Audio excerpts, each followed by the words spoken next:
Praise Lord, जय मसीह की। मैं स्टैनली मैकवान, मेरे YouTube channel Hindi Gujarati Bible study में आपका स्वागत है। मेरे चैनल को आज अभी इसी वक्त आप सब्सक्राइब कर लीजिए और परमेश्वर के ज्ञान में आप बढ़ते जाओ। जब प्रभु यीशु थे तब वो इंस्टेंट चमत्कार करते थे। जैसे कुबड़ी स्त्री आई, प्रभु यीशु ने उसके ऊपर हाथ लगाया और तुरंत वो चंगी हो गई। 38 साल से जो बीमार था उसको बोला उठ, अपने खाट उठा कर चल, वो तुरंत चलने लग गया। जिसका हाथ सूखा हुआ था उसको बोला कि तेरा हाथ बढ़ा, और उसने अपना हाथ बढ़ा दिया, तुरंत काम हो गया। आज ऐसा नहीं होता है। क्यों? क्या आज इंस्टेंट चमत्कार नहीं होते और पहले लगातार इंस्टेंट चमत्कार होते रहते थे? इसके पीछे क्या राज है? क्या आप बीमार हो? क्या आपके जीवन में कोई समस्या है? क्या आपने बहुत प्रार्थना की? क्या आपने सेवकों को बुलाकर बहुत प्रार्थना करवाई लेकिन अभी तक आपकी समस्या नहीं जा रही? क्यों ऐसा हो रहा है? उसके पीछे क्या राज है? वो जानने के लिए मेरे साथ इस वीडियो में अंत तक बने रहो।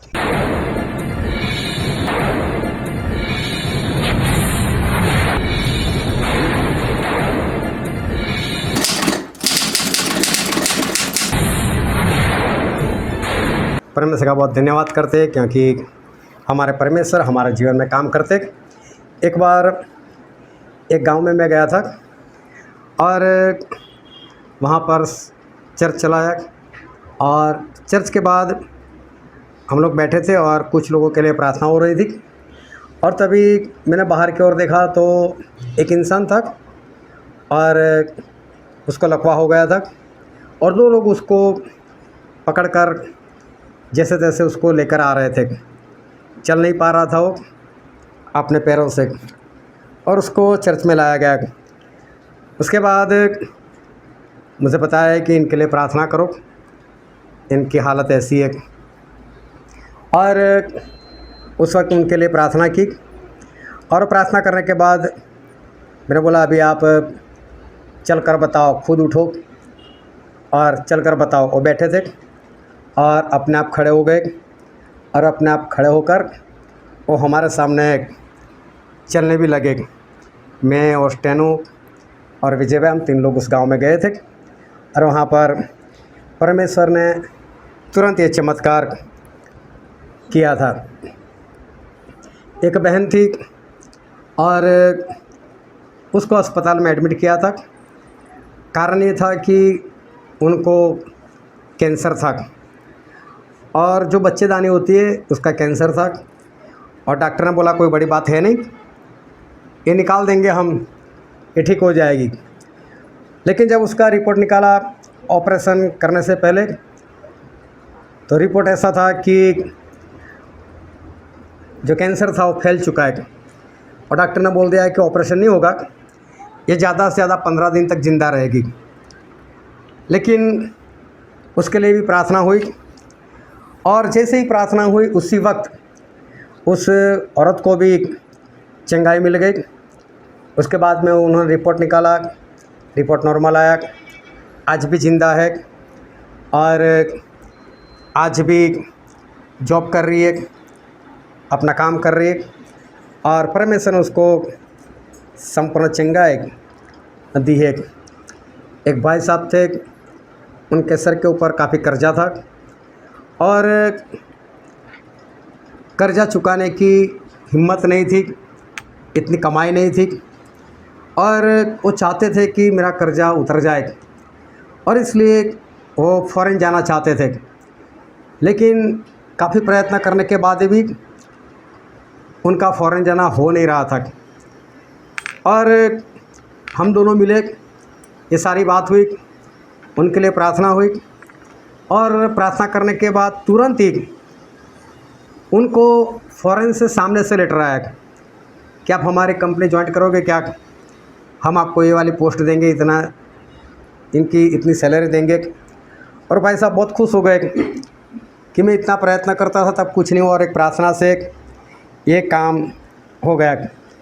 आज कई लोगों को सवाल होते हैं कि सही में चमत्कार है या नहीं है, सही में परमेश्वर काम करते हैं कि नहीं। आज कई लोगों को सवाल ऐसा होता है कि चमत्कार हो भी जाते लेकिन जिस तरह से बाइबल में लिखा है उस तरह से नहीं होते, ऑन द स्पॉट तुरंत जैसे कोई बीमार आया तुरंत उसको उठा दिया, तुरंत वो चलने फिरने लग जाए, जिस तरह से बाइबल में होता था, वैसे आज दिखाई नहीं देता। कई लोगों को ऐसा सवाल है और हो सकता है उनमें आप भी हो, और इसलिए ध्यान से समझना कि परमेश्वर आज भी काम करते हैं और आज भी इंस्टेंट तुरंत चमत्कार वो होते हैं। बाइबल में घर पर जाकर पढ़ना, दूसरा इतिहास लिख लेना, उसका 36वां अध्याय और पूरा ही पढ़ना उसको। और उसमें ऐसा हुआ कि इज़राइल प्रजा जो थी वो पाप में चली गई और परमेश्वर के विरोध में चली गई। जब परमेश्वर ने देखा कि ये लोग मेरा कहा हुआ नहीं मानते, तो परमेश्वर ने यशायाह नबी को, यिर्मयाह को, यहेजकेल को, बहुत लोगों को उनके पास भेजा। बोले जाओ इनको जाकर समझाओ, और अगर ये लोग मेरी बात नहीं मानेंगे, मेरी आज्ञा नहीं मानेंगे, तो इनके ऊपर दंड आएगा। और दंड आएगा ये कि 70 साल तक ये लोग गुलाम बनेंगे। और यिर्मयाह को परमेश्वर ने वचन दिया कि इनको बोलना 70 साल तक ये लोग गुलाम बने रहेंगे। और इसलिए सभी लोग ध्यान रखें, पश्चाताप करें। लेकिन यिर्मयाह की बात किसी ने नहीं मानी। यिर्मयाह के सिवा और भी जो भविष्यवक्ता गए और भी परमेश्वर के दास गए, इज़राइल प्रजा ने किसी की नहीं सुनी, किसी की नहीं मानी। उसके बाद क्या हुआ, परमेश्वर का दंड उनके ऊपर आया और जो 70 साल की सज़ा परमेश्वर ने ठहराई थी, वो 70 साल की सज़ा उनके ऊपर आ गई। अब ध्यान से समझना, परमेश्वर ने पहले बहुत लोगों को भेजा और यिर्मयाह को तो ये वचन देकर भेजा, नहीं मानोगे तो 70 साल गुलामी। फिर भी नहीं माने। अब इस 70 साल की गुलामी तय हो गई परमेश्वर की ओर से, और 70 साल की गुलामी शुरू भी हो गई। अब जब परमेश्वर ने ठहराया 70 साल, तो क्या कोई इसको कम कर सकता है? अभी कोई भी भविष्यवक्ता आए, कोई भी परमेश्वर का दास आए और कोई भी आकर प्रार्थना करे, नहीं परमेश्वर इनकी गुलामी दूर करो, इनको आज़ाद करो, क्या परमेश्वर को आज़ाद करने वाले थे? क्योंकि 70 साल परमेश्वर ठहरा दिया था, वो ना आए उसके लिए पहले बहुत लोगों को भेजा। लेकिन अब 70 साल थे, और जब तक 70 साल खत्म नहीं होते तब तक कोई भी प्रार्थना करे, कितनी भी प्रार्थना करे, कोई कितना भी मन फिराए, कोई पश्चाताप करे, परमेश्वर को जीवन समर्पित कर दे, लेकिन फिर भी जब तक 70 साल नहीं खत्म होंगे तब तक इनका छुटकारा गलती से भी नहीं हो सकता। दाऊद राजा बहुत बढ़िया थे, परमेश्वर की आज्ञाकारी करते थे, परमेश्वर के पीछे चलते थे और परमेश्वर को अच्छे से जानते थे। जब भी कोई लड़ाई का माहौल हो तो दाऊद पहले परमेश्वर से पूछते थे, परमेश्वर मैं लड़ाई के लिए जाऊं? परमेश्वर बोलते जाओ। बोले हमला कौन करे, मैं करूं या उनको करने दो? बोले नहीं तू कर हमला। अच्छा परमेश्वर मुझे विजय दिलाओगे? परमेश्वर बोलेंगे हाँ विजय दिलाऊंगा। क्या उनको मेरे हवाले कर दोगे? बोले हाँ कर दूंगा। ये सब कुछ जानने के बाद दाऊद लड़ाई के लिए जाते थे। अभी देखो दाऊद का रिश्ता परमेश्वर के साथ कैसा होगा, वो परमेश्वर को कैसे जानते होंगे, और सब कुछ काम परमेश्वर से पूछ कर। लेकिन एक बार ऐसा हुआ कि दाऊद ने गलती कर दी और दाऊद ने व्यभिचार कर लिया। और उनका एक योद्धा था उरिय्याह हित्ती, उसकी पत्नी को अपनी पत्नी बना लिया और इस उरिय्याह हित्ती को मरवा दिया। अभी ये जो काम दाऊद ने किया, उसके कारण परमेश्वर उसके विरोध में आ गए। परमेश्वर को दुख हुआ, मेरा इतना अच्छा दास, मेरी बात सुनने वाला, और सभी लोग जानते हैं कि दाऊद मतलब मेरा अभिषिक्त दास। परमेश्वर लोगों को बोलते हैं दाऊद मेरा अभिषिक्त है। परमेश्वर खुद घमंड करते हैं दाऊद के ऊपर, और दाऊद ने ऐसी गलती कर दी और परमेश्वर ने अपने दास को उसके पास भेजा और परमेश्वर के दास ने उसके पास जाकर बताया, नातान ने बताया दाऊद तूने गलती की, तूने पाप किया है। दाऊद ने तुरंत अपनी गलती को मान लिया, पाप को मान लिया। हाँ, मैंने गलती की, मुझसे गलती हो गई, मैंने पाप कर दिया। तो भविष्यवक्ता ने बताया कि परमेश्वर ने भी तुझे क्षमा कर दिया, लेकिन ये जो काम तूने किया और परमेश्वर के दुश्मनों को तूने परमेश्वर की निंदा करने का जो मौका दिया, दाऊद ने ऐसा किया। दाऊद और परमेश्वर आप तो ऐसा बोलते थे, दाऊद मेरा अभिषेक, उसने, ये तेरा दास ऐसा है। परमेश्वर को सुनना पड़ा। तो बोले, परमेश्वर बोलते हैं जो मेरी निंदा हुई उसके कारण दंड तो तेरे पर आएगा, तेरे घर से तेरे विरोध में तलवार उठेगी, जो काम तूने छुप कर किया वो तेरे साथ उजियाले में सूरज के देखते हुए होगा, और तेरा बेटा जो व्यभिचार से पैदा हो मर जाएगा। अभी दाऊद ने प्रार्थना करना शुरू कर दिया उपवास के साथ, और प्रार्थना ही कि परमेश्वर मेरा बच्चा ना मरना चाहिए, मेरे बच्चे की क्या गलती है, नहीं मरना चाहिए, नहीं मरना चाहिए, नहीं मरना चाहिए। 7 दिन तक लगातार उपवास प्रार्थना, 7 दिन तक ज़मीन से उठे नहीं, 7 दिन तक नहाए नहीं, खाना नहीं खाया, पानी नहीं पिया, कुछ भी नहीं, सिर्फ परमेश्वर की उपस्थिति। लेकिन फिर भी उसका बेटा मर ही गया। क्यों? परमेश्वर की ओर से तय हो चुका था, मरेगा मतलब मरेगा। और दाऊद की प्रार्थना उसके बेटे को नहीं बचा पाई। 7वें दिन 2 लोग आपस में बात कर रहे थे, दाऊद को कैसे बताए उसका बेटा मर गया, जब जिंदा था तब इतना दुख कर रहा है। अभी उसको हमने बता दिया कि तेरा बेटा मर गया, कहीं पागल ना हो जाए। लेकिन दाऊद ने देखा ये लोग कुछ आपस में बातें कर रहे। दाऊद मुझे क्या हुआ, इन लोगों ने बता दिया ऐसा ऐसा हुआ। वो ठीक है, जाओ गर्म पानी रखो मेरे लिए, नहाना है मुझे। नहाए, अच्छे कपड़े पहने, अभी डेड बॉडी घर में पड़ी है, अभी उसका दफन नहीं हुआ। बोले खाना लाओ मेरे लिए। और लोग ने ऐसा समझा कि दाऊद ने इतनी प्रार्थना की थी, 7 दिन तक लगातार उपवास, पागल हो गया लगता है। बेटे का दर्द दुख सहन नहीं कर पाया, पागल जैसा कर रहा है। दाऊद बोलते मैं पागल नहीं हो गया, जब मैं उसको बचा सकता था मैंने प्रयत्न किए, अब मैं उसके पास जाऊंगा, वो मेरे पास नहीं आने वाला। बात को ख़त्म करो, खाना लाओ। और राजा थे, अच्छा ही खाना बनाया होगा, अच्छा ही खाना खाया। मेरे कहने का मतलब ये है कि दाऊद को दंड हुआ, उस दंड को दाऊद की प्रार्थना नहीं बचा सकी, नातान की प्रार्थना नहीं बचा सकी। अभी हम ऐसा समझे कि इस जगह पर इंस्टेंट चमत्कार हो, कैसे होगा? परमेश्वर ने सजा ठहराई है, परमेश्वर ने दंड भेजा है, नहीं आज़ाद हो सकते उससे आप। उससे पहले परमेश्वर आपको वक्त देते, उससे पहले परमेश्वर आपको बोलते मत कर मत कर मत कर, लेकिन आपने जानबूझकर किया, उसके बाद कुछ नहीं हो सकता।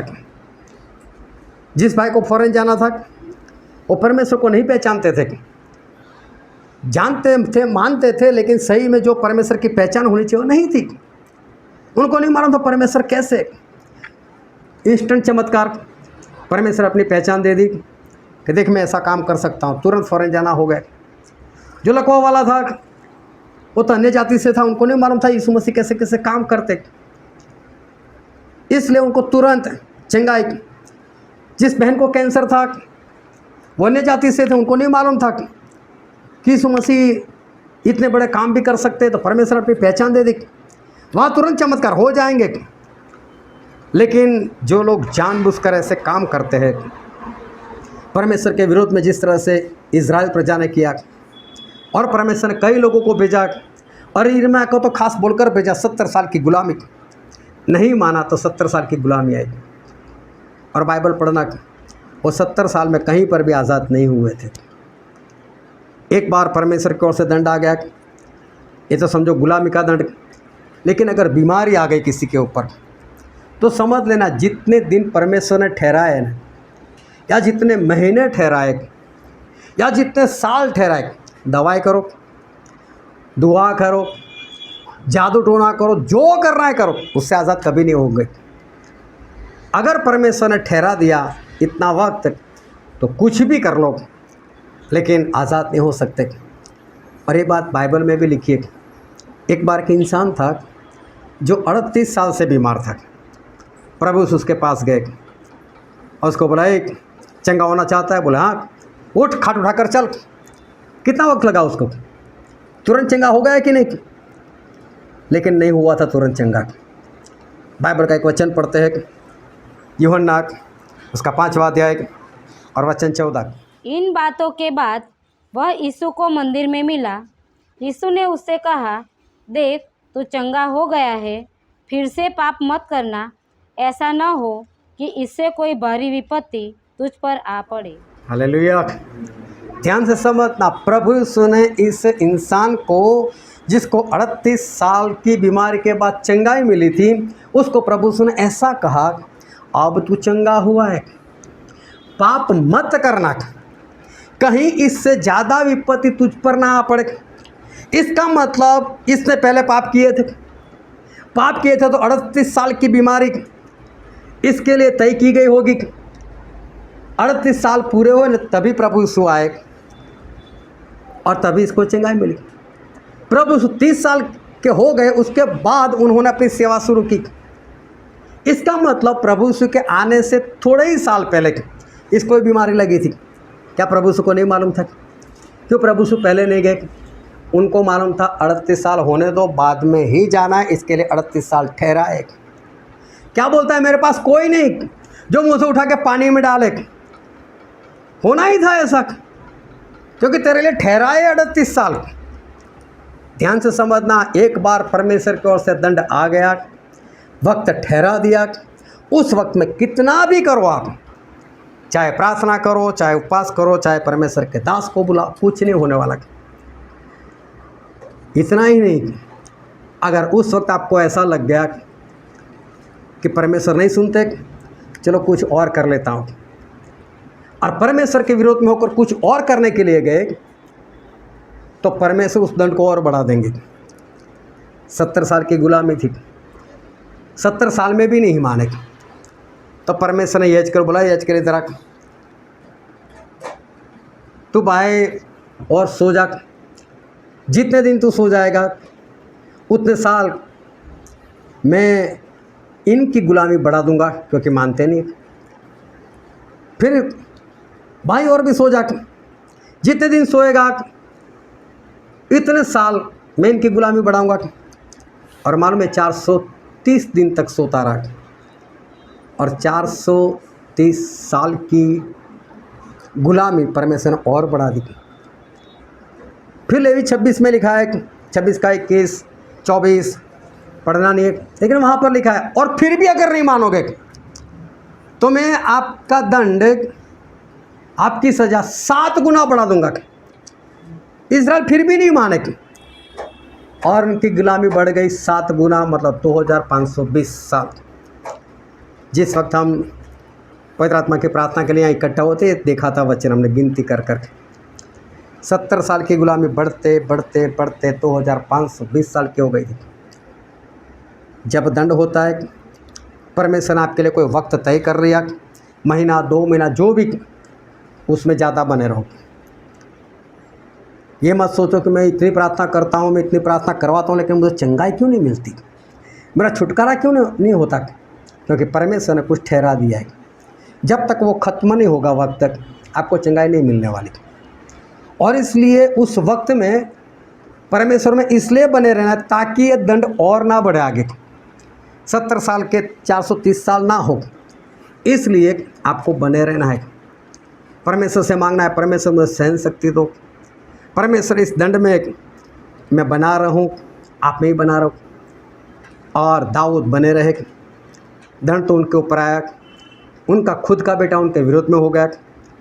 दाऊद में इतनी ताकत थी कि अपने बेटे को अकेले मार सकते थे, 10,000 को मार सकते थे वो, तो बेटे की पूरी सेना को दाऊद अकेले मार सकते थे। लेकिन दाऊद को मानो अभी दंड है, अगर मैं मारने के लिए गया तो आज मैं 10 को भी नहीं मार पाऊंगा, चाहे मेरे अंदर कितनी भी ताकत क्यों ना हो, लेकिन दंड है तो मैं मरूंगा। भाग गए, और मालूम है दाऊद ने क्या बोला था अपने लोगों को, ए भाग जाओ, वरना आप सालों से कोई नहीं बच पाओगे। मालूम है पाप किया है, दंड है, भागना पड़ेगा, और वो भाग गए। और जब उनका वक्त ख़त्म हुआ तब परमेश्वर ने वापस उनको राजा के पद पर बिठा दिया। परमेश्वर ने अब्राहम को बोला था, वैसे दंड नहीं था एक, लेकिन अब्राहम को ऐसा बोला था कि तेरी अंश 400 साल तक वो गुलाम बनेगी। ये दंड नहीं था, ये परमेश्वर की कोई योजना थी। 400 साल ठहराए थे, तो 400 साल के बाद ही परमेश्वर ने छुड़ाया उनको, ना पहले ना बाद में। इन 400 साल के अंदर कोई भी आ जाता। मूसा ने भी तो प्रयत्न किए थे, जब 40 साल के नहीं हुए थे, आज़ाद नहीं करवा पाए थे वो। तो बात यह है कि अगर परमेश्वर की ओर से जब कुछ हो जाता है, उतने वक्त तक आप परमेश्वर में अच्छे से बने रहो। और सबसे अच्छे निनवे के लोग हैं, उनके समान बनो। अन्य जाति से थे, लेकिन अभी परमेश्वर का दंड नहीं आया था। परमेश्वर ने यूना को भेजा, जा जाकर इतना बोल दे, अगर 40 दिन तक नहीं मानोगे, 41वें दिन मर जाओगे। 40 दिन का इस्तेमाल कर दिया इन लोगों ने। अपने कपड़े उतार कर टाट पहन लिया, अपनी गद्दी छोड़कर राख में बैठ गए, अपने बुरे काम छोड़ दिए, उपवास किया, प्रार्थना करना शुरू कर दिया। और देखो, अपने ऊपर दंड आने से उन्होंने बचा लिया अपने आप को। और 41वें दिन परमेश्वर पछताए, यार मैं इनको मारना चाहता था, ये तो कितने अच्छे लोग हैं। ऐसे काम करो, दंड आने से पहले अपने आप को बचाओ, आज्ञाकारी में बने रहो, वो अच्छी बात है। लेकिन नहीं मानकर लड़ाई झगड़ा करते हुए, क्रोध करते हुए, गाली गलौज करते हुए अपने ऊपर दंड मत लेकर आओ। दंड आ गया, फिर जितने वक्त का होगा उसमें कोई भी आपको नहीं छुड़ा सकता। चाहे फिर कुछ भी कर लो आप, कोई नहीं छुड़ा सकता। और उस दंड की जो मोहलत है, उसमें भी अगर नहीं माने, और बढ़ता जाएगा दंड, उसमें बना रहना पड़ेगा। इससे अच्छा है कि दंड आने से पहले अपने आप को सुधार लो और अच्छी तरह से परमेश्वर के रास्ते पर चलो, उनकी आज्ञाकारी करो। हालेलुया।